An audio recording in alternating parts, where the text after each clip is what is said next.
नमस्कार, आप देख रहे हैं आज तक। मैं हूं आपके साथ रोहित सरदाना। शाम के 5 बजने वाले हैं और वक्त हो गया है दंगल का। मजदूरों को बसें मुहैया कराने पर उत्तर प्रदेश में इस वक्त राजनीतिक दंगल चल रहा है। कांग्रेस कह रही है कि हम 1000 बसें देने को तैयार हैं।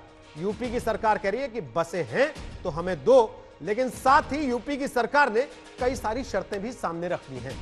और इस सब के बीच इस समय की बड़ी खबर यह है कि प्रियंका गांधी वाड्रा ने एक और चिट्ठी यूपी की सरकार को लिखी है। कांग्रेस की महासचिव ने इस चिट्ठी में लिखा है कि आगरा के बाहर हम जो बसें मुहैया कराना चाहते हैं वो खड़ी हुई हैं, लेकिन आगरा का प्रशासन बसों को एंट्री दे नहीं रहा। कांग्रेस का आरोप है कि यूपी की सरकार मजदूरों की बसों के नाम पर राजनीति कर रही है। जब हजारों मजदूर सड़कों पर हैं तो उनकी घर वापसी पर कांग्रेस और यूपी सरकार के बीच यह संग्राम चल रहा है। बीजेपी का आरोप है कि 1000 बसों के नंबर उनके ड्राइवर कंडक्टर के नाम मांगे थे। कांग्रेस की तरफ से जो लिस्ट दी गई उसमें बसों के साथ साथ ऑटो रिक्शा, कारों के और स्कूटर मोटरसाइकिल के भी नंबर हैं। और आरोप बीजेपी का यह कि इसमें भी कांग्रेस ने घोटाला कर दिया। लेकिन मजदूर जस के तस हैं, उनकी बेबसी का मजाक राजनीतिक पार्टियां किस तरीके से उड़ा रही हैं, इन चिट्ठियों की लड़ाई से आप साफ साफ समझ सकते हैं। एक के बाद एक 5 चिट्ठियां अब तक हो चुकी हैं, लेकिन जिस मजदूर को बस चाहिए उस तक बस नहीं पहुंची है। और आज का दंगल इसी पर होगा।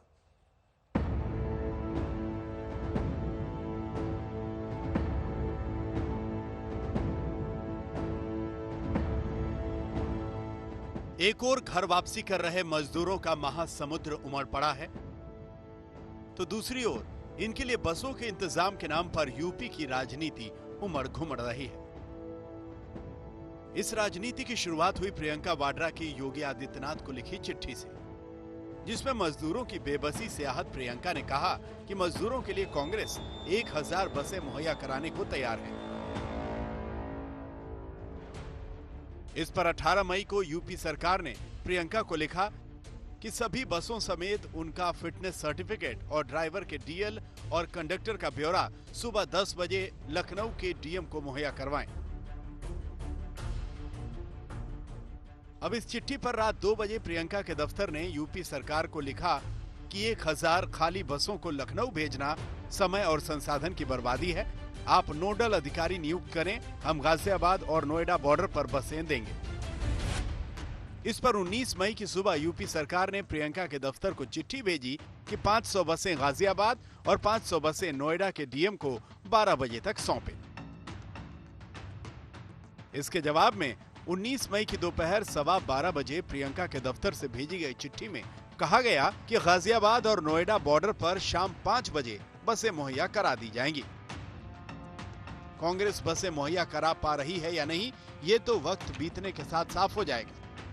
लेकिन बसों की जो लिस्ट कांग्रेस की ओर से यूपी सरकार को भेजी गई, उनमें से कई ऑटो और 2 व्हीलर के नंबर हैं। बीजेपी इसे कांग्रेस का बस घोटाला कह रही है, तो कांग्रेस की दलील है कि मजदूरों के नाम पर बीजेपी राजनीति में जुटी है।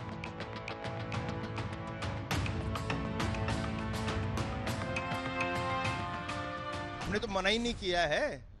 हम तो कह रहे हैं आपने फिटनेस का दे दिया है, ड्राइवर की डिटेल दे दी, हम ले लेंगे। हम तो कल से बोल रहे हैं, इसमें तो कोई दो आपत्ति है ही नहीं हमें। आप यहाँ पर भी चिट्ठीबाजी करके पॉलिटिसाइज कर रहे हो, एक सिंपल प्रक्रिया को आप अपनाने को नहीं तैयार हो। हम तो कहते हैं आप स्वागत करो। डेलीगेशन मिला था मुख्यमंत्री जी से, हमने तो नहीं कहा कि मत मिलो, आपका लेटर हमने लिया। मुख्यमंत्री जी ने कहा कि हम कांग्रेस से लिस्ट मांग रहे हैं, हमको नहीं मिल रही है। हमने कल उनको लिस्ट उपलब्ध करा दी। उन्होंने कहा कुछ गाड़ियों के नंबर उसमें गलत हैं। मैं स्पष्ट कह देना चाहती हूँ कि अगले 1 घंटे के अंदर नोएडा और गाजियाबाद बॉर्डर पे 500 गाड़ियां पहुंच जाएंगी। जब फिजिकली वेरीफाई सरकार उन्हें कर ले और उसके बाद उनके पेपर्स को वेरीफाई करके उनका सदुपयोग करें। ये राजनीति करने का समय नहीं है, ये साथ में संघर्ष करने का समय है। हम सरकार के साथ खड़े हैं, सरकार के सहयोग के लिए। इस बीच बीएसपी ने भी ये कहकर कांग्रेस पर दबाव बढ़ा दिया है कि अगर कांग्रेस पार्टी के पास वास्तव में 1000 बसें हैं तो उन्हें लखनऊ भेजने में कतई भी देरी नहीं करनी चाहिए। उधर कांग्रेस यूपी सरकार को बसें मुहैया कराए, उससे पहले दिल्ली कांग्रेस ने केजरीवाल को चिट्ठी लिखकर 300 बसें मुहैया कराने की बात कही है, ताकि मजदूरों को घर पहुंचाया जा सके। कुमार अभिषेक, लखनऊ, आज तक। तो आपको बता दें कि दंगल में आज हमारे साथ 4 मेहमान हैं। सुधांशु त्रिवेदी हमारे साथ हैं, वो बीजेपी के सांसद हैं। अजय आलोक हमारे साथ हैं, वो जेडीयू के नेता हैं। राजीव त्यागी हमारे साथ हैं, वो कांग्रेस पार्टी के प्रवक्ता हैं। राघव चड्ढा हमारे साथ हैं, वो आम आदमी पार्टी के नेता हैं और जल बोर्ड का भी कामकाज दिल्ली में देखते हैं। आप सबका स्वागत है दंगल में। सबसे पहले सुधांशु त्रिवेदी जी, बसें खड़ी हैं, देने वाला तैयार है, लेने वाला शर्तों पे शर्तें लगाया जा रहा है, चक्कर क्या है? बहुत सामान्य सी बात है। बस हो या ट्रेन, प्रक्रिया क्या है कि देने वाला राज्य और रिसीव करने वाला राज्य दोनों की सहमति हो जाती है और वो आ जाती हैं बसेस, ट्रेन। इनसे पूछिए कि इन्होंने राजस्थान से चलाया, क्या इन्होंने कोई पत्र भेजकर परमिशन ली थी कि कौन सी बस को आने देना है? हम तो फिर भी तैयार हैं। और दूसरी बात, विशुद्ध राजनीति रोहित जी कहां नजर आती है? राजस्थान में किसकी सरकार है? कांग्रेस की। और बसें कौन भेज रहा? कांग्रेस पार्टी। अरे भाई, जहां आपकी सरकार है, सरकार भेजे, पार्टी क्यों भेज रही है? और जो बसों में नंबर आए, तो कहीं 2 व्हीलर का नंबर और कहीं पर बाइक का नंबर, इसमें कोई बहुत आश्चर्य की बात नहीं है। ये तो कांग्रेस की परंपरा के अनुरूप है। चिदंबरम जी के घर के गमले में 100 करोड़ रुपए की फसलें उगाती हैं। राहुल गांधी जी आलू से सोना बना देते थे। प्रियंका गांधी जी की में ऐसी ऐसी गाड़ियां हैं जो कि जिनके 3 व्हीलर हैं, मगर एक बस के बराबर आदमी आ सकता है। और जब हमने कहा कि बस उपलब्ध करा दीजिए, तो क्या कह रहे हैं जी? आगरा के पास खड़ी हुई है। अरे, आपने खुद लिख के दिया कि 500 बस गाजियाबाद, 500 बस नोएडा पे बॉर्डर पे आएंगी, और फिर आप कह रहे हैं जी गाजियाबाद आगरा के पास भरतपुर जिले में खड़ी है। एक प्रवक्ता इनके एक टीवी चैनल में बोलते हैं 600, एक कहते हैं कि 100 खड़ी हुई है। तो आप 100 बातों की बात ये समझ लीजिए कि सारी की सारी राजनीति ये है कि जिस राज्य में हमारी सरकार काम नहीं करेगी, पार्टी दे रही है। पार्टी कहां से दे रही है? आश्चर्य की बात। दूसरी बात, इनको कोई भी समस्या है, अरे भाई आप बिल्कुल केंद्र सरकार की बात मत मानिए, उत्तर प्रदेश सरकार मत मानिए, आप उसको इंप्लीमेंट करके दिखा दीजिए। आज देश का सबसे समृद्ध राज्य कौन है? महाराष्ट्र, जहां मुंबई है, देश की आर्थिक राजधानी। अकेले मुंबई म्युनिसिपल कॉर्पोरेशन का बजट कई राज्यों से बड़ा है। वहां किसकी सरकार? कांग्रेस की। इंप्लीमेंट करके दिखा दीजिए और हमें उदाहरण प्रस्तुत कर दीजिए। उत्तर भारत में सबसे समृद्ध राज्य कौन है? पंजाब। वहां किसकी सरकार है? कांग्रेस की। वहां इंप्लीमेंट करिए और हमें दिखा दीजिए। मगर इंप्लीमेंटेशन सरकार के स्तर पे नहीं कर रहा। पहले पार्टी के नाम पे करना, फिर 1000 बसों की बात करना, सूची नहीं दे पाना, सूची में 2 व्हीलर और बाइक के नंबर आना, और उसके बाद आके आरोप लगाना। ये मजदूरों के साथ जो हमदर्दी की कहानी बताई जा रही है रोहित जी, उसमें कितना दूध कितना पानी है, सब समझ में आ रहा है। ठीक सर, 1.5 मिनट हो गया आपका। अब जरा मैं राजीव त्यागी के पास चला जाऊं। 1.5 मिनट राजीव त्यागी आपके हैं।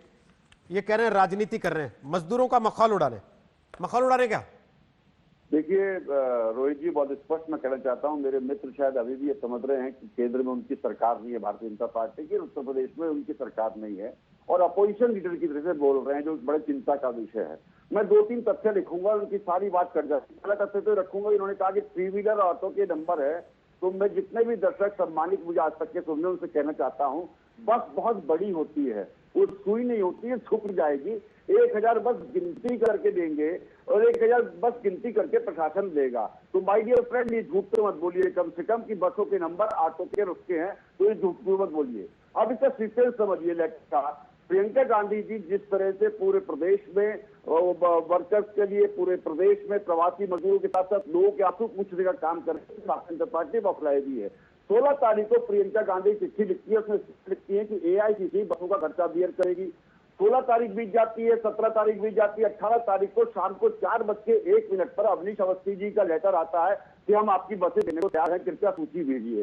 तभी आधे घंटे के अंदर प्रियंका गांधी जी के ऑफिस से सूची भेज दी जाती है। सूची भेजने के बाद फिर होती है, रात को 11:40 पे अवनीश अवस्थी डालते हैं 18 तारीख को कि ये लिखते हैं कि आप फिटनेस के लिए बसेस को लखनऊ भेज दीजिए।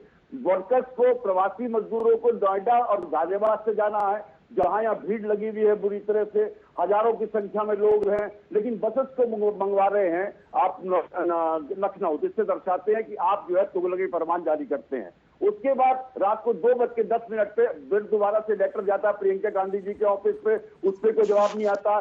आज सुबह 12:15 पे फिर लेटर लिखा जाता है और बताया जाता है कि हमारी बसेस 11:30 बजे से आगरा बॉर्डर पे खड़ी है। मेरा प्रश्न रोहित जी बहुत स्पष्ट है, आगरा में सरकार किसकी है, किसका चलेगा? उत्तर प्रदेश सरकार का। नोएडा में चलेगा नियम उत्तर प्रदेश सरकार का। तो उत्तर प्रदेश सरकार को बहुत स्पष्ट हम कहना चाहते हैं कि हमारी बसेस तैयार हैं, बसेस ले लीजिए, प्रवासी श्रमिकों के आंसू पूछने का काम करिए, उनके पांव में छाले पड़ चुके हैं, वो रोज मर रहे हैं, प्रवासी मजदूरों के दम पे बड़ी बड़ी इमारतें बनती हैं, उन्हीं के दम पे हम रेल चलाते हैं, उन्हीं के दम पर हम लोग निश्चित रूप से बड़ी बड़ी बिल्डिंग बनाते हैं, उनके आंसू पूछिए। ओके राजीव जी, 1.5 मिनट हो गया आपका।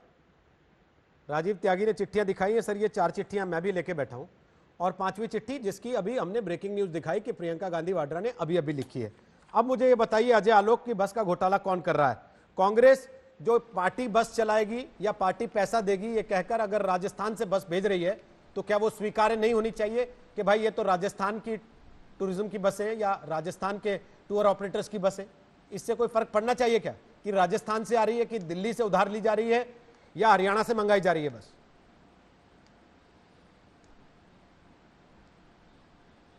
इस चीज से किसी को फर्क नहीं पड़ता है कि बस कहां से आ रही है। कांग्रेस पार्टी दे रही है, बहुत अच्छी बात है, लेकिन स्टैंडर्ड ऑपरेटिंग प्रोसीजर एक चीज होती है और कोई भी सरकार एसओपी की तरह ही चलती है। अब मुझे पता नहीं कांग्रेस पार्टी चारा घोटाला से इतना इंस्पायर्ड है कि बस भेजने की जगह उसमें डॉक्यूमेंट्स में 2 व्हीलर 3 व्हीलर और मैक्सी और ट्रकों का नंबर भेज रही है। चारा घोटाला में भी ऐसे ही होता था, भैंसों को ढो दिया जाता था स्कूटर से। खैर मेरी बात दूसरी है, मानवीय संवेदना की बात है, हर एक को मदद करनी चाहिए, कांग्रेस पार्टी बिल्कुल कर रही है, अच्छी बात है। लेकिन मुझे कांग्रेस पार्टी बस ये बताए, चिल्ला के कांग्रेस पार्टी के प्रवक्ता पिछले 2 घंटे से कह रहे हैं कि 3 दिनों से हमारी बसें खड़ी हैं बॉर्डर पे, 3 दिनों से हमारी बसें खड़ी है। जब से प्रियंका गांधी ने चिट्ठी लिखी है 16 को, 3 दिनों से हमारी बसें खड़ी हैं। 3 दिन से साहब राजस्थान के प्रवासी मजदूर इधर से उधर घूम रहे हैं, साइकिल चोरी तक करके प्रवासी मजदूर चल रहे हैं। तो अपने राज्य के प्रवासी मजदूरों के लिए संवेदना नहीं है, अपना पेट भरा नहीं है, चले दूसरे को आप पेट भर खाना खिलाने? क्या नौटंकी कर रहे हैं? 1 महीने पहले सोनिया गांधी जी ने कहा था हर प्रदेश कांग्रेस कमेटी श्रमिकों के आने का किराया दे देगी। आज तक 1 श्रमिकों का किराया दिया है क्या? जरा बताएं मुझे त्यागी जी, क्या जरूरत क्या है इस पे सियासत करने की? जब से ये रिवर्स माइग्रेशन शुरू हुआ है कांग्रेस पार्टी ने सियासत के अलावा किया क्या है अभी तक? चाहे वो महाराष्ट्र में भीड़ निकलने का मामला हो तो राष्ट्रवादी कांग्रेस पार्टी का नेता पकड़ा जाता है, आज बांद्रा में फिर से भीड़ निकल गई, उसकी कोई जिम्मेदारी नहीं है साहब। आप आम आदमी पार्टी के यहाँ प्रवक्ता बैठे हुए हैं, आनंद विहार पे भीड़ निकल गई, रोज दिन दिल्ली में इसी तरह से लाइन लग रही है, कोई चिंता नहीं है। आप दिल्ली में बैठी हुई हैं सोनिया गांधी की, दिल्ली में बस अरेंज करवा दीजिए ताकि लोग आ जाएं यूपी में। 3 दिन पहले औरैया की घटना हुई है, राजस्थान से चली हुई गाड़ियां यूपी के बॉर्डर पर रोक दी गई, जबरदस्ती उठा के ट्रक में बैठा दिया गया, उसी बस से यूपी भेज देते। उस वक्त राजस्थान सरकार को ख्याल नहीं आया था। और आज 600 बस 500 बस 300 बस जितनी भी हो, 1000 बस ही हो, वो लगवा दिया, कम से कम राजस्थानी में चलवा देते, वहां के प्रवासियों को आराम हो जाता। नहीं, कोटा से योगी जी ने हमको बोल रहे थे कि बिहार ने बस नहीं भेजी, हम तो बस भेजने के पक्ष में ही नहीं थे। योगी यूपी सरकार ने कोटा बस भेजी अपने बच्चों को बुलाने के लिए, राजस्थान सरकार यही 600 बस से कोटा से उठवा के बच्चों को भेज देती है यहाँ पर, तब इतना बड़ा दिल नहीं दिखाया। तो सियासत कौन कर रहा है? साफ है ये, क्यों कर रहे हैं? अभी आवश्यकता क्या, कोई चुनाव है अभी? ठीक सर। राघव चड्ढा, दिल्ली प्रदेश कांग्रेस कमेटी ने भी चिट्ठी लिख दी है अरविंद केजरीवाल को, अनिल चौधरी ने लिखा है, उम्मीद है आप तक पहुंच गई होगी चिट्ठी कि साहब हम 300 बसें लगाना चाहते हैं, केजरीवाल जी इजाजत दीजिए। ये वाकई मजदूरों को देखकर दिल पसीज रहा है कांग्रेस का, या आपको भी लगता है कि राजनीति हो रही है बस चलाने के नाम पे? मैं भी 1.5 मिनट चाहूंगा अपना। हाँ, बिल्कुल 1.5 मिनट आपको मिलेगा सर। देखिए, मुझे लगता है जिस प्रकार के भयानक दृश्य हम सड़कों पर देख रहे हैं, जिस प्रकार का दर्दनाक पलायन कहें, एक्सोडस कहें, माइग्रेशन कहें, और जिस स्तर का हम देख रहे हैं, शायद इस प्रकार के नजारे आज से पहले 1947 जब देश का विभाजन हुआ था उस समय देखे गए होंगे। लाखों की तादाद में लोग एक राज्य से दूसरे राज्य जा रहे हैं। मैं आपकी थोड़ा सा ये अवश्य कहना चाहूंगा कि 23 मार्च को देश में लॉकडाउन लगा और 1 मई तक, 23 मार्च से लेकर 1 मई तक किसी प्रकार की कोई गाइडलाइन हमें केंद्र सरकार से नहीं मिली। तमाम राज्य कहते रहे कि भाई हमारे मजदूर प्रवासी लोग अपने मूल राज्य जाना चाहते हैं, आप गाइडलाइन जारी कर दीजिए, क्योंकि डिजास्टर मैनेजमेंट एक्ट लगा है, कोई भी राज्य अपने हिसाब से फैसला नहीं ले सकता, आपकी अनुमति चाहते हैं। खैर, सरकार 23 मार्च से लेकर 1 मई तक जो भी रहा, आलस रहा, इनडिसाइसिवनेस रही, किसी असमंजस में पड़े रहे, उन्होंने कोई गाइडलाइंस नहीं दी। अंततः जब गाइडलाइंस आई भी तो भी वो इस प्रकार की गाइडलाइंस हैं कि पहले कहते हैं जी बस चला दो, फिर कहते हैं नहीं बस मत चलाओ, ट्रेन चलाओ, अब ट्रेन भी आप कभी 5 ट्रेन दे देते हैं, कभी 7 ट्रेन दे देते हैं। केंद्र सरकार के कहने पर हमने वेबसाइट पर रजिस्ट्रेशन शुरू किया दिल्ली में कि लोगों को यहां से अपने मूल राज्य भेजें, और आपको मैं बताना चाहूंगा 4 लाख से अधिक लोग रजिस्ट्रेशन कर चुके हैं। यदि केंद्र सरकार रोज 15 बसें दिल्ली सरकार 15 ट्रेनें दिल्ली सरकार को देगी चलाने के लिए, तो 4 लाख लोगों को भेजने में तो कई साल लग जाएंगे। हमारा अनुरोध यह है कि ट्रेन आप कम से कम 100-150 ट्रेन हर राज्य को मुहैया कराइए। जब इस देश के अंदर आप वंदे भारत स्कीम चलाकर हजारों अमीर लोग जो विदेशों में हैं उनको भारतीय जनता पार्टी हिंदुस्तान ला सकती है, अच्छी बात है, लाई है, वो भी हमारे देश के भारतीय हैं, तो भाई वंदे मजदूर भी चला दो। वंदे मजदूर के अंदर गरीब मजदूर को अपने मूल राज्य पहुंचाने का काम कर दो। और बड़ी स्पष्ट तौर पे मैं कहना चाहूंगा, राजनीति भाजपा और कांग्रेस दोनों कर रहे हैं, दोनों एक दूसरे को चिट्ठी लिखता है, वो उसको चिट्ठी लिखता है, आपस में प्रत्यारोप करते हैं, हेडलाइन बनाते हैं और मजदूर की खिल्ली उड़ाते हैं। मैं कहना चाहूंगा तमाम राज्य सरकारों को और केंद्र सरकार को कि कृपया कर मजदूरों के हित के बारे में सोचिए। जब वोट चाहिए होता है तब अमीर आदमी वोट नहीं देता, आप इन्हीं के पास जाते हो। और भारतीय जनता पार्टी तो पूरी तरीके से अमीरों की पार्टी है, ये तो आप भी जानते हैं, हम भी जानते हैं। जिस प्रकार से गरीब विरोधी मानसिकता के साथ बीजेपी काम कर रही है, आप मुझे एक बात बताइए, जब अमीर लोग आ सकते हैं विदेशों से जिनके लिए आलीशान जहाज भेजा जा सकता है, क्या 100 ट्रेन नहीं चला सकते मजदूरों को अपने अपने राज्य भेजने के लिए? 1.5 मिनट हो गया, आपकी बात आपने कह दी, लेकिन मैंने आपसे बस का सवाल पूछा था, आप उसकी बजाय ट्रेन में चढ़ गए। मैंने पूछा, दिल्ली प्रदेश कांग्रेस कमेटी ने अरविंद केजरीवाल को चिट्ठी लिख के पूछा है 300 बसें चलाना चाहते हैं, चलाने की इजाजत दोगे? वो तो बता दीजिए। आप कह रहे नहीं हम तो ट्रेन में चढ़ाएंगे, पहले बस तो बता दीजिए, ट्रेन में चढ़ाइए, मुझे कोई आपत्ति नहीं है। मैंने देखा संजय सिंह जी ने लिखी है बात जो आपने अभी बताई, लेकिन मैं आपसे ये पूछ रहा हूं, क्या आप वो 300 बसें चलाना चाहते हैं, या आप भी जो वो आरोप योगी सरकार पर लगा रहे हैं थोड़ी देर के बाद आप पर भी लगाएंगे कि भाई देखो ये भी नहीं चलाने दे रहे? हमने पिछले एक हफ्ते में 65,000 प्रवासी मजदूर जो अपने मूल राज्य जाना चाहते थे, उनको दिल्ली से उनके मूल राज्य सही सलामत खाने के साथ, इज्जत सम्मान के साथ पहुंचा दिया है। कैसे? जैसे कल देख रहे थे गाजियाबाद में जरूर लाइन लगे हुए थे लोग, उनसे पूछ रहे थे कहां से आए, तो बोल रहे थे दिल्ली से आए। लेकिन जहां तक आपकी बसों की बात है, यदि वो बस दिल्ली से किसी और राज्य में ले जाना चाहते हैं तो अनुमति तो उस राज्य की चाहिए जिस राज्य में वो प्रवेश करेगी। आज की खबर है कि कल माननीय प्रधानमंत्री जी ने जो गाइडलाइंस जारी करी, उन गाइडलाइंस के बिल्कुल विपरीत जाते हुए उत्तर प्रदेश सरकार ने कह दिया कि बॉर्डर सील है। आपको भी 4 चिट्ठियां लिखनी पड़ेंगी क्या ऐसी? 300 बसें चलाना चाहते हैं, कोई समस्या ही नहीं है। अगर कोई दे रहा है आपको 300 बसें, ले लीजिए ना, क्या दिक्कत है भाई? डीएम के पास अप्लाई करें, जो डिस्ट्रिक्ट मजिस्ट्रेट है कंसर्न, वो परमिशन देता है, मुख्यमंत्री परमिशन देता है। ठीक है सर, डीएम को आप चिट्ठी भेजिए, हम सुनिश्चित करेंगे। कांग्रेस पार्टी भी सीएम के पास चली गई थी, थोड़ी देर के बाद हो सकता है वहां से भी आई यूपी की सरकार से कि आपको डीएम को लिखना था, सीएम को क्यों लिख दिया आपने जाके? ठीक सर, आप लोग समझा रहे हैं, इस देश का कोई मजदूर अगर गलती से टीवी पे बैठ के देख रहा होगा ना कहीं, क्या उत्तर प्रदेश में बसें घुसने की परमिशन यूपी सरकार दे रही है? क्या बिहार के प्रवक्ता ये कह रहे हैं कि वो परमिशन दे देंगे? इन लोगों ने अपने बॉर्डर सील कर दिए। अभी इन दोनों से पूछ रहा हूं उत्तर प्रदेश, एक चीज मेरी बात सुन लीजिए, बस एक आखिरी चीज सुन लीजिए। जब गाइडलाइंस कल माननीय प्रधानमंत्री जी ने जारी करी और कहा कि इंटर स्टेट ट्रैवल अलाउ होना चाहिए, उसके बाद उत्तर प्रदेश ने अपने बॉर्डर सील कर दिए। ना बसें जा सकती है, ना गाड़ी जा सकती है, ना ट्रेन को अनुमति दे रहे हैं। तो मैं ये जानना चाहता हूं, जब ये तमाम सरकारें आने ही नहीं दे रही अपने राज्य में, वाहन को प्रवेश ही नहीं करने दे रही हैं, तो कैसे कोई किसी व्यक्ति को पहुंचाएगा? हमारी मंशा है, हमारे पास वित्तीय संसाधन है, और हम चाहते हैं कि ये बेचैन लोग जो परेशानी में हैं, आज एकदम बुरी हालत में, दयनीय स्थिति में है, मैं एक चीज आप लोगों से पूछना चाहता हूं, आप सब लोग देश में सरकारें चलाते हैं, कुछ राज्यों में कांग्रेस की सरकार है, बहुत सारे राज्यों में बीजेपी की सरकार है, देश में बीजेपी और कई अन्य पार्टियों की सरकार है, दिल्ली में आप लोगों की सरकार है। सुधांशु त्रिवेदी, इतना मुश्किल होता है क्या एक गरीब आदमी को बस में बैठा के उसके घर तक छोड़ देना, कि 5-5 चिट्ठी लिखनी पड़ जाए? आपको पढ़ के सुनाने लगूं सुधांशु जी तो शर्म आ जाए सब लोगों को कि इस देश में सड़क पे मर रहा है आदमी और राजनीतिक पार्टियां लाल फीताशाही में उलझाए पड़ी हैं कि बस कैसे ना चल दे और आदमी कैसे ना बैठ जाए इस बस में कहीं गलती से। आपने बिल्कुल सही बात कही है। लाल फीताशाही में थोड़ी, पार्टी पॉलिटिक्स में, पार्टी के नाम पे बस चल रही है उस राज्य से जहां पे इसकी सरकार है। अभी आपने राघव चड्ढा जी का सुंदर बयान देखा।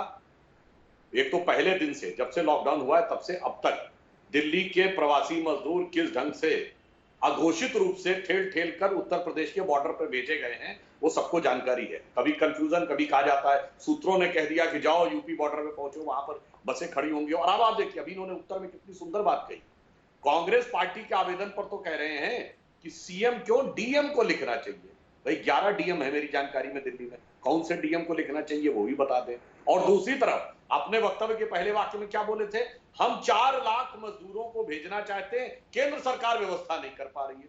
अरे भाई, अब तो बहुत स्पष्ट है कि 2 राज्यों के बीच में सहमति होनी है, भेजने वाला राज्य, रिसीव करने वाला राज्य।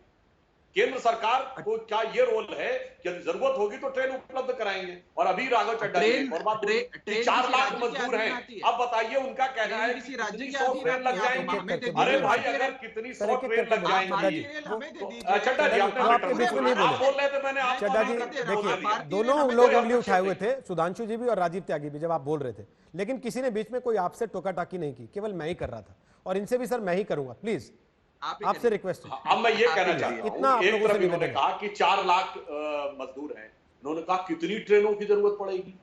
भाई अगर इतनी ट्रेनों की जरूरत पड़ेगी तो एक ट्रेन में 30-40 बसों के बराबर लोग जाते हैं, तो कितनी बसों की जरूरत पड़ेगी जरा ये बता दीजिए।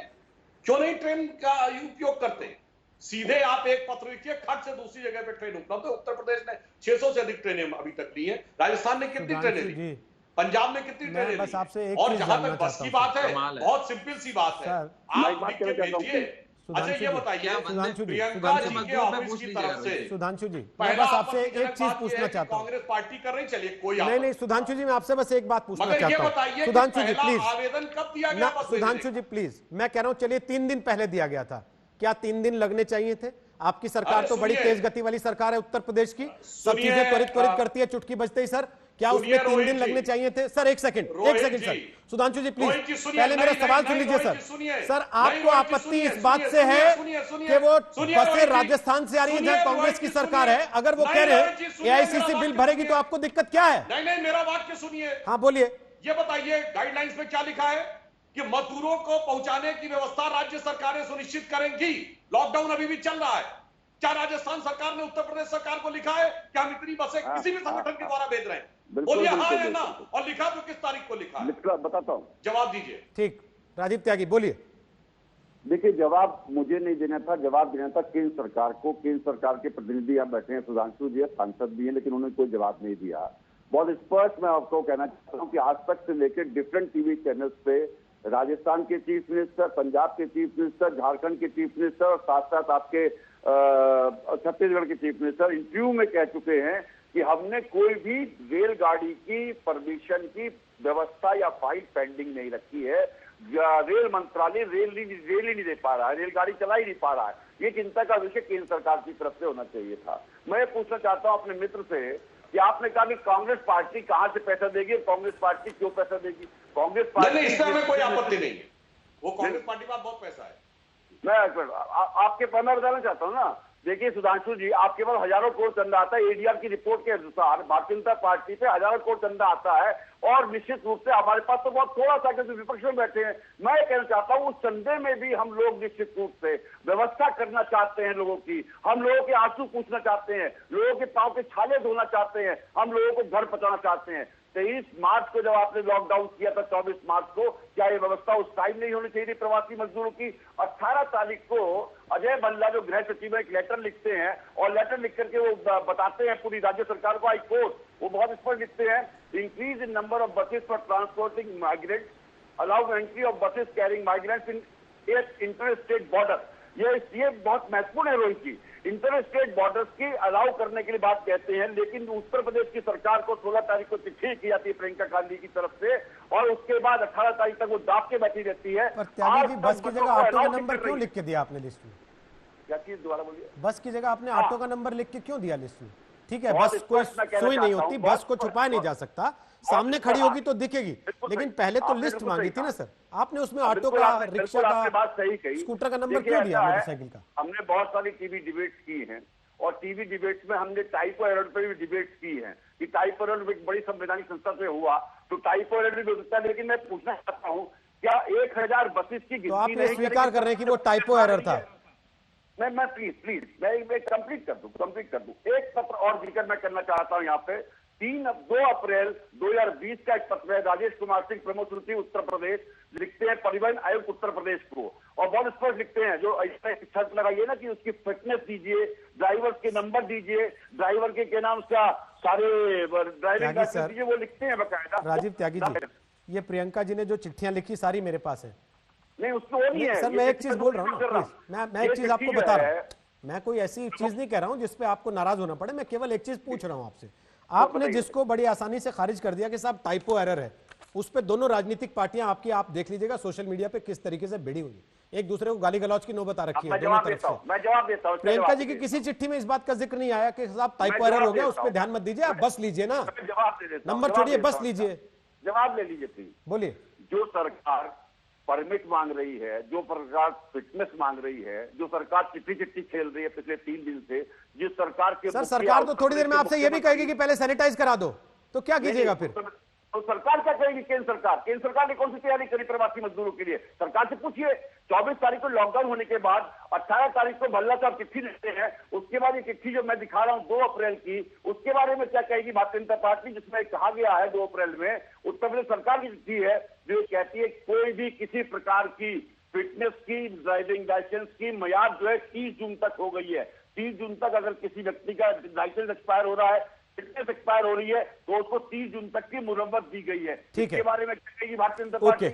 ठीक है, अभी आपका सवाल सुधांशु जी से, उसके पहले अजय आलोक और राघव चड्ढा बोलेंगे। ठीक त्यागी जी, ओके, अभी सुधांशु जी आपकी बात का जवाब देंगे। जब 30 जून तक मियाद कर दी गई थी, तो अब ये टांग क्यों उड़ाई जा रही है?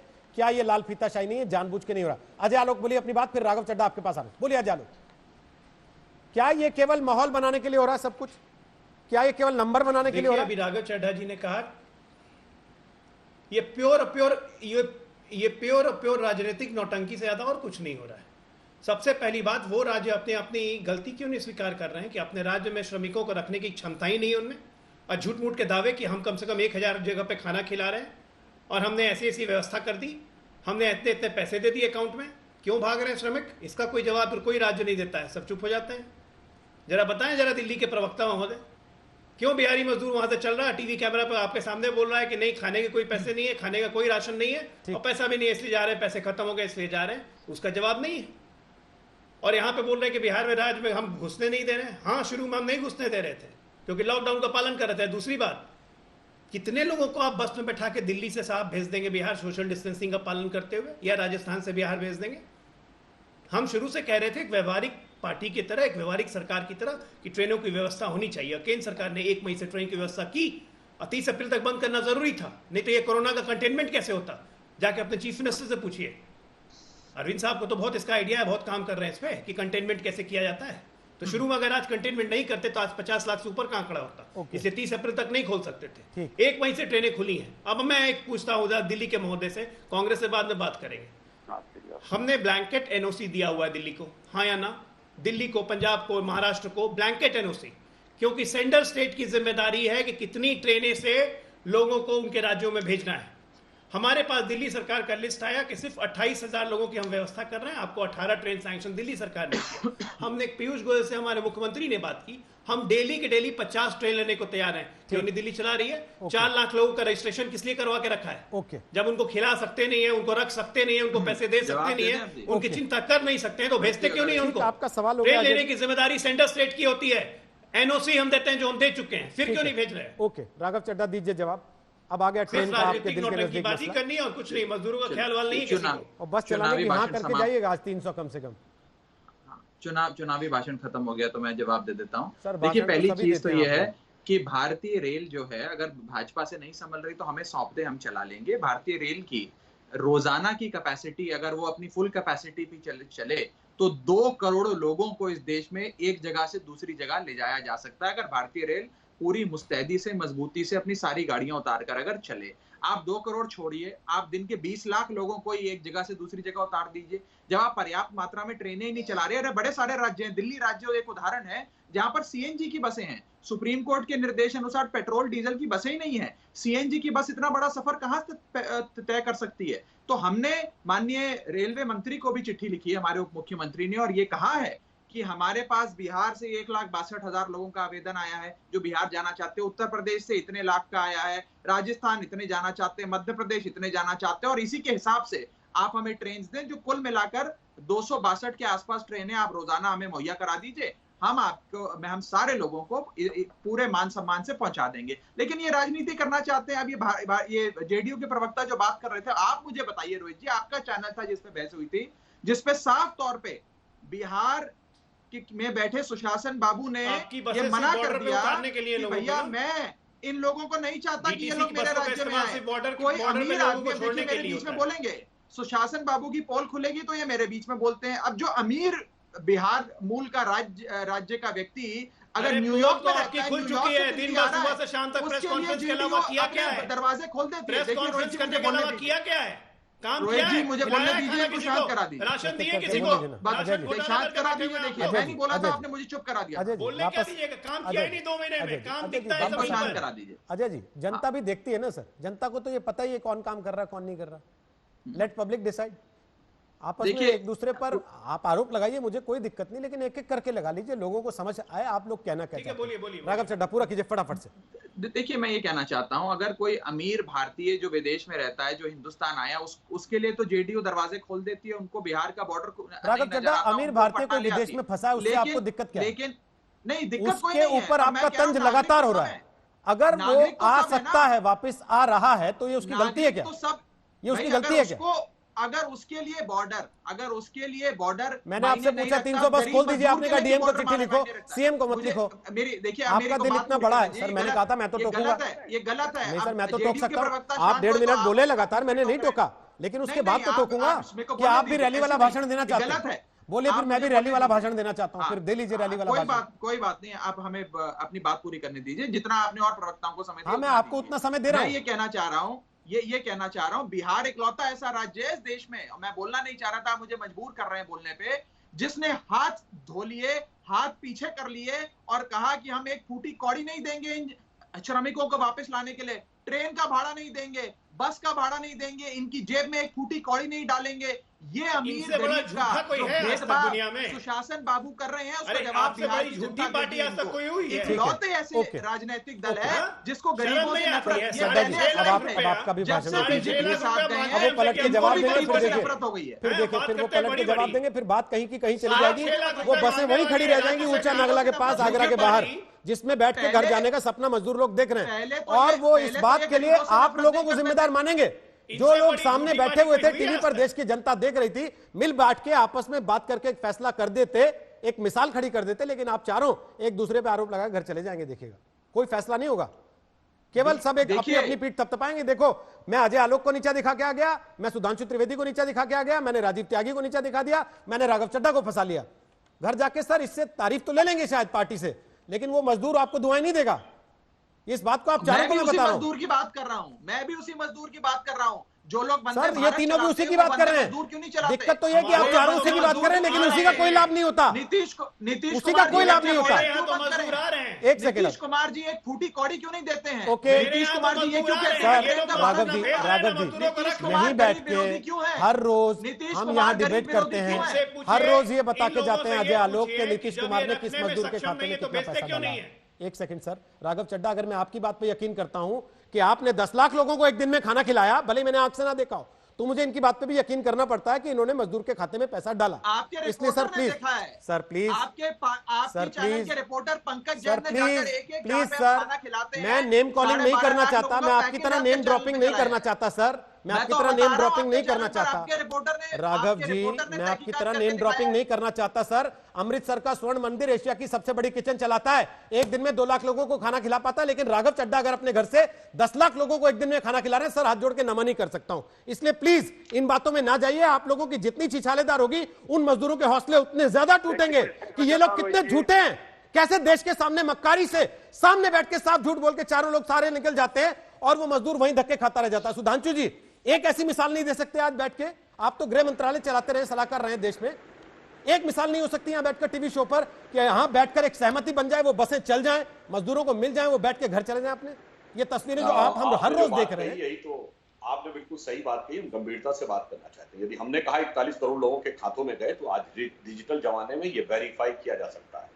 मगर केजरीवाल जी का आपने एक नहीं दसियों बार टीवी पे देखा होगा, 70 लाख लोगों को रोज खाना खिला रहे हैं। ये 70 लाख लोगों खाना बन कहां रहा था दिल्ली में, यही बता दीजिए।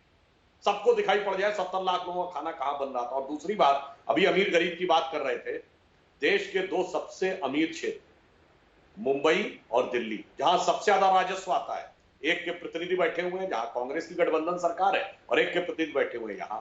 सबसे अमीर राज्यों का राजस्व लेने के बाद हम और आलोक जी, उत्तर प्रदेश और बिहार अपेक्षाकृत काफी गरीब राज्य माने जाते हैं, उनको नसीहत दे रहे हैं कि हम गरीबों के लिए इतना इतना कर रहे हैं, जो बात मेरी समझ में बाहर है। और एक और बात, मैं सिर्फ एक फैक्ट रखना चाहता हूं, कोई राजनीति की बात नहीं है। जब सरकार ने सबसे पहले बसों के द्वारा लाने की परमिशन दी थी, तब तक ट्रेन की परमिशन नहीं दी थी। 2 दिन बाद ट्रेन की परमिशन आई है। रोहित जी, सारे आपके दर्शकों से कहता हूं, यूट्यूब पे जाके उस डेट के टीवी चैनल निकाल के देख लीजिएगा।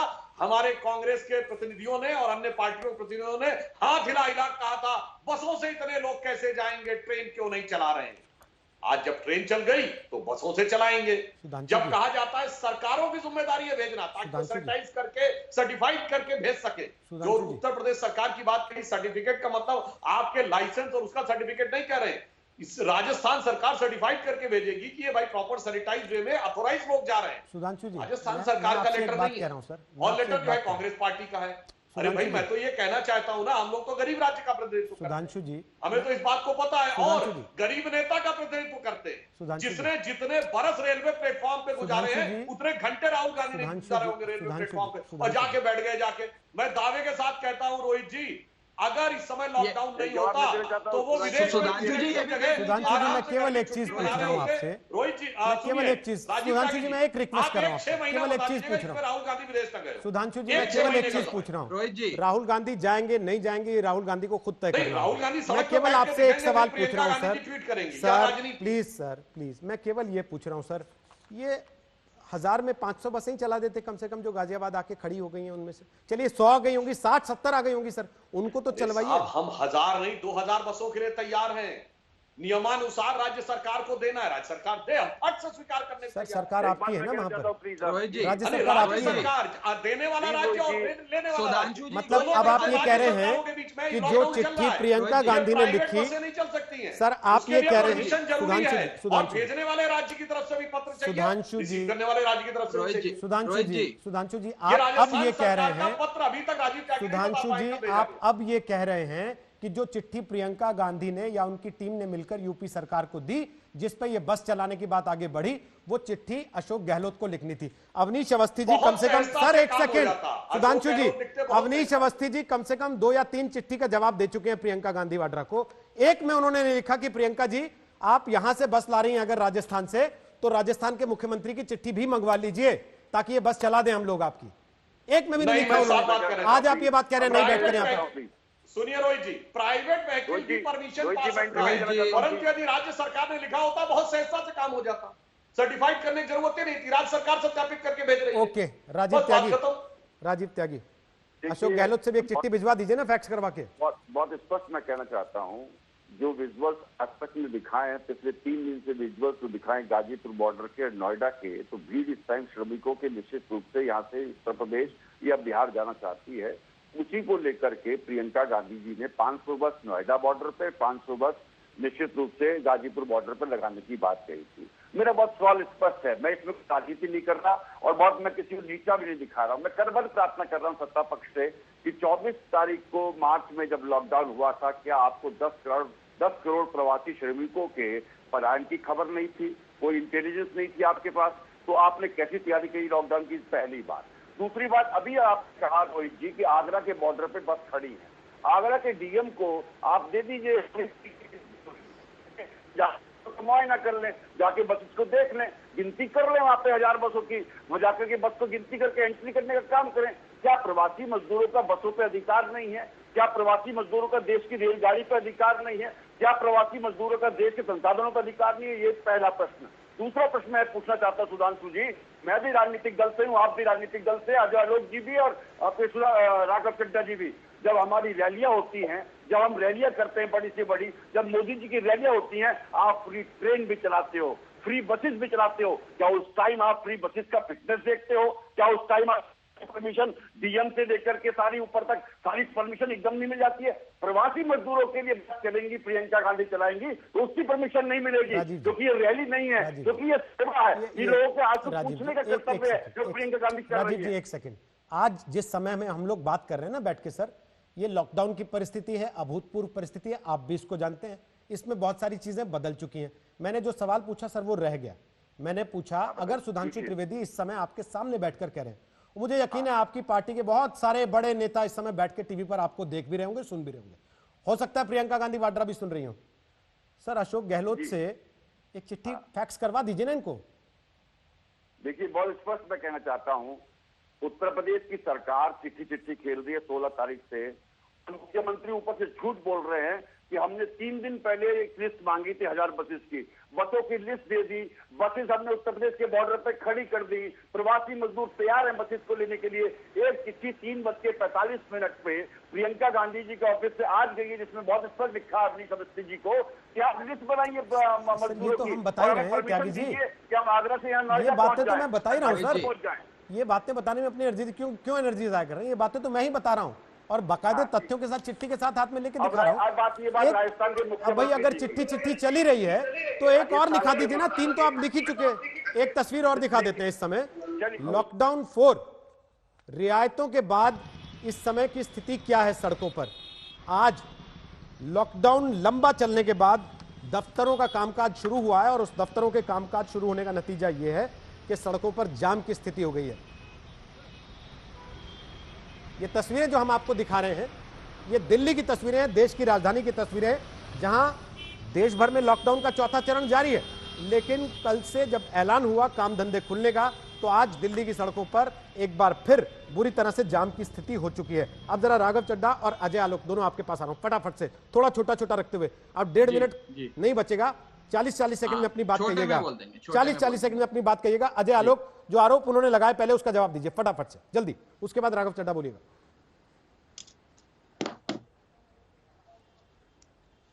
देखिए, ऐतिहासिक सरकार है दिल्ली सरकार। ये पहली सरकार है जिन्होंने लॉकडाउन शुरू होने के बाद राघव चड्ढा जी के नेतृत्व में झुग्गी झोपड़ी में जाकर लाउडस्पीकर से अनाउंसमेंट करवाया कि कल सुबह बस पे हम बॉर्डर छोड़ेंगे, वहां से आप अपने अपने घर बिहार और यूपी जा सकते हैं। और ऐतिहासिक तौर पे 2 लाख लोगों को यूपी के बॉर्डर पे आके छोड़ दिया।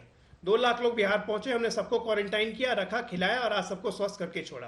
रोज दिन दिल्ली अभी तक 4 ट्रेन आ चुकी है दिल्ली से, जबकि अभी तक कम से कम 40 आनी चाहिए थी, इन्होंने नहीं भेजी। अभी तक मात्र 18 ट्रेन का सैंक्शन दिया। ये ऐसी सरकार है। और झूठ की वाहवाही पीटने के लिए ये कहते हैं कि 3 ट्रेनों का खर्चा हमने दिया, 6.5 लाख रुपया बिहार सरकार को चिट्ठी लिख के कहते हैं ये पैसा हमें वापस कर दीजिएगा। ये ऐसी बेशरम सरकार है। सुबह शाम टीवी पे आके सिर्फ अपना ढोल पीटना कि 10 लाख और 12 लाख को खाना खिला रहे हैं, और बिहार यूपी का मजदूर कहता है कि ना राशन मिला, जबकि 3 महीने का राशन केंद्र सरकार ने दिया है। कहाँ गया वो राशन? क्यों नहीं मिला श्रमिकों को राशन? क्यों नहीं मिला श्रमिकों को पैसा? जरा बताइए दिल्ली सरकार, ये तो जांच का विषय है। मैं कहना चाहूंगा और इस विपदा के समय में ये ऐसी बेशरम और नंगी सरकार है कि 40 सेकंड 50 सेकंड कब खत्म हो जाता है। राघव फटाफट बोलिए। मेरे रोहित जी, मेरे नीतीश जी से व्यक्तिगत तौर पे मेरे संबंध बड़े अच्छे हैं, मैं आपको बताना चाहूंगा। और मैं उनको व्यक्तिगत तौर पे आज से नहीं कई सालों से जानता हूँ, हमारे बड़े अच्छे संबंध है। लेकिन फिर भी मैंने इतने, अरविंद जी तो मेरी कहते हैं बात सब तो मिले सुन हुए लीजिए, मेरी बात तो सुन लीजिए, क्यों काटते हैं हर बार? थोड़ी सुनिए हमारी बात भी, बुलाते हैं अपने चैनल पे। 1 घंटे से सुनते रहिए, सुनिए फिर तो बोलने दीजिए जरा, 40 सेकंड हमें भी दे दीजिए अपने इतने सबसे तेज चैनल पर। बोलिए प्लीज। नीतीश जी से हमारे बड़े अच्छे संबंध हैं। मैंने कई प्रवक्ता उनके चैनल, उनकी पार्टी के देखे, सबको व्यक्तिगत तौर पे अच्छे से जानता हूँ, केसी त्यागी से लेकर पवन वर्मा तक। लेकिन पहले ऐसे प्रवक्ता देखे हैं जो इतना झूठ और इतनी घटिया बयानबाजी करते हैं। कभी नीतीश जी से मुलाकात हुई तो अवश्य कहूंगा कि अच्छे प्रवक्ता भेजिए अपने चैनल पर। ये देखिए बिहार के नजारे, ये बिहार के नजारे जहां जो मजदूर पहुंचे हैं बिहार, उनको पकड़ के अधिकारी पीट रहे हैं। ये देखिए, जो बेचारे मजदूर गरीब पहुंचे उनको पकड़ के बिहार पुलिस के और वहां के जिला के अधिकारी पकड़ के पीट रहे हैं। आपके चैनल का ही वीडियो आज सारे मजदूरों को चूस लिया। ये मजदूर के प्रति इनका सम्मान भाव है, ये मजदूर के प्रति इनका प्रेम है। मैं आपको ये बताना चाहता हूं रोहित जी, इस आपातकाल ने एक चीज सिद्ध कर दी कि कौन हमारा गरीब प्रेम मजदूर के दिखाना साथ बताइए, खड़ा आपको है क्या प्रेम और दिखाएंगे? कौन गरीब मजदूर के विरोध में ये है। तो जनता जो देख ही लोग रही है जब सर, मैं बोल कौन रहा खड़ा था और बीच कौन में खड़े होने का चिल्लाते नारा हैं, लगा रहा किसके है। साथ खड़े हैं? चलिए हो गया सर, पार्टी दोनों का वाले समय लोग खत्म हो गया। हैं। आखिरी जेडीयू कमेंट, पहले आखिरी ऐसी नहीं कमेंट, थी। आखिरी कमेंट जब तक सुधांशु जी, बीजेपी के आज साथ बस गई है, चलेगी कि तभी नहीं से ऐसा चलेगी? हो गई है। सुधांशु जी, आज बस चल पाएगी कि नहीं? हाँ या ना बोलिएगा बस। देखिए, मैं कह रहा हूं, अगर कोई चीज ऑफिशियली कही जाए बिल्कुल चलेगी, मगर अफसोस जानते हैं राजनीति क्या है। ये भाजपा कांग्रेस की राजनीति नहीं है, ठीक ये है। कांग्रेस में अंदरूनी राजनीति है कि अमरिंदर सिंह, अशोक गहलोत और भूपेश बघेल को क्रेडिट नहीं मिलना चाहिए, प्रियंका जी को क्रेडिट मिलना चाहिए। इसलिए आपके 1 लाख कहने के बाद भी पत्र मुख्यमंत्रियों नया एंगल दे से दिया। नहीं लिखवाएंगे, समय खत्म। प्रियंका जी के ऑफिस से लिखवाएंगे। समय खत्म हो गया। राजीव त्यागी, केवल 20 सेकंड है। राजीव त्यागी, आखिरी 20 सेकंड केवल।